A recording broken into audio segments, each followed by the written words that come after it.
Un duro combate. 407.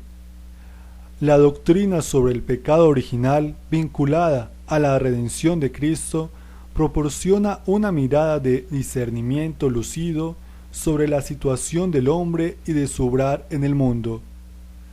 Por el pecado de los primeros padres, el diablo adquirió un cierto dominio sobre el hombre, aunque éste permanezca libre. El pecado original entraña la servidumbre bajo el poder del que poseía el imperio de la muerte, es decir, el diablo.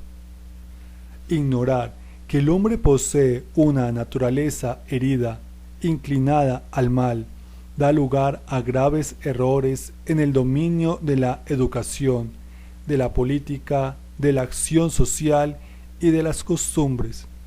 408.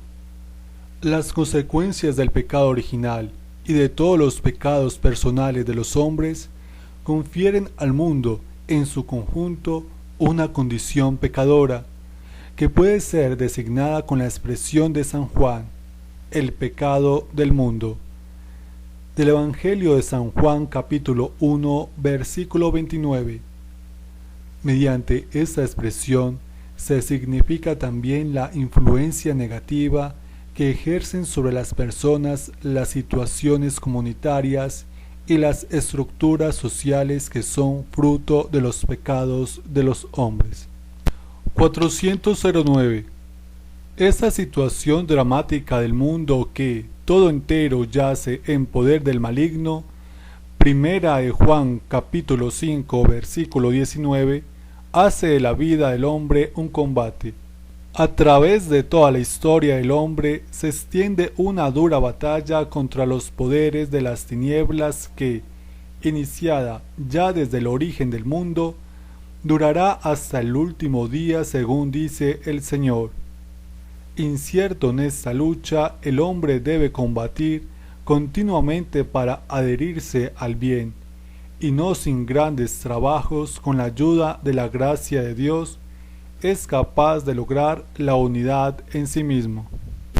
Cuarto, no lo abandonaste al poder de la muerte. 410. Tras la caída, el hombre no fue abandonado por Dios, al contrario, Dios lo llama y le anuncia de modo misterioso la victoria sobre el mal y el levantamiento de su caída.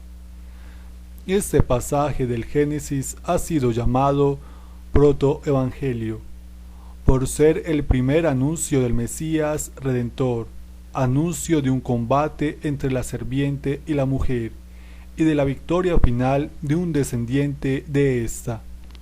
411.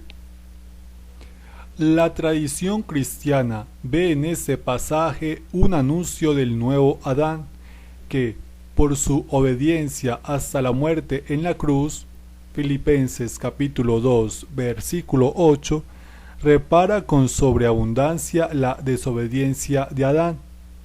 Por otra parte, numerosos padres y doctores de la Iglesia ven en la mujer anunciada en el protoevangelio, la Madre de Cristo, María, como nueva Eva. Ella ha sido la que, la primera y de una manera única, se benefició de la victoria sobre el pecado alcanzada por Cristo. Fue preservada de toda mancha de pecado original y, durante toda su vida terrena, por una gracia especial de Dios, no cometió ninguna clase de pecado. 412. Pero, ¿por qué Dios no impidió que el primer hombre pecara? San León Magno responde: la gracia inefable de Cristo nos ha dado bienes mejores que los que nos quitó la envidia del demonio. Y Santo Tomás de Aquino: nada se opone a que la naturaleza humana haya sido destinada a un fin más alto después del pecado. Dios, en efecto, permite que los males se hagan para sacar de ellos un mayor bien.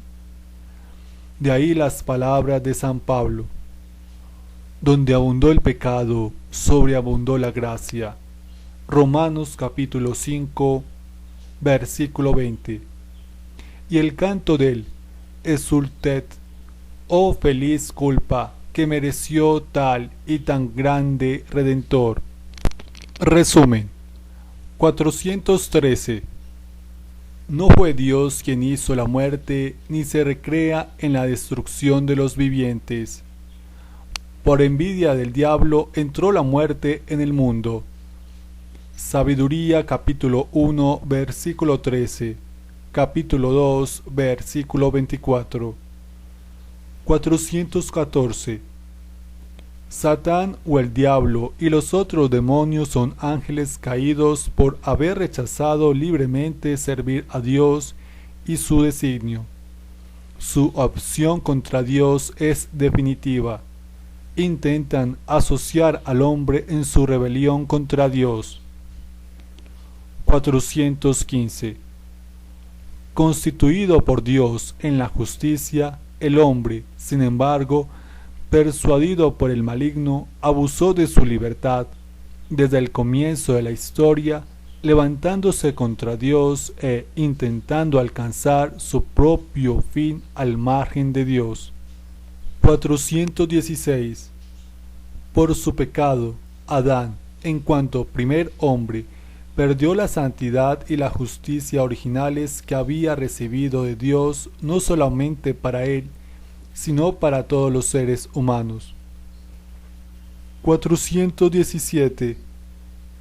Adán y Eva transmitieron a su descendencia la naturaleza humana herida por su primer pecado, privada por tanto de la santidad y la justicia originales. Esa privación es llamada pecado original. 418. Como consecuencia del pecado original, la naturaleza humana quedó debilitada en sus fuerzas, sometida a la ignorancia, al sufrimiento y al dominio de la muerte, e inclinada al pecado, inclinación llamada concupiscencia. 419. Mantenemos, pues, siguiendo el Concilio de Trento, que el pecado original se transmite juntamente con la naturaleza humana, por propagación, no por imitación, y que se halla como propio en cada uno. 420. La victoria sobre el pecado obtenida por Cristo nos ha dado bienes mejores que los que nos quitó el pecado. Donde abundó el pecado, sobreabundó la gracia. Romanos capítulo 5, versículo 20. 421. Los fieles cristianos creen que el mundo ha sido creado y conservado por el amor del Creador, colocado ciertamente bajo la esclavitud del pecado, pero liberado por Cristo crucificado y resucitado, una vez que fue quebrantado el poder del maligno.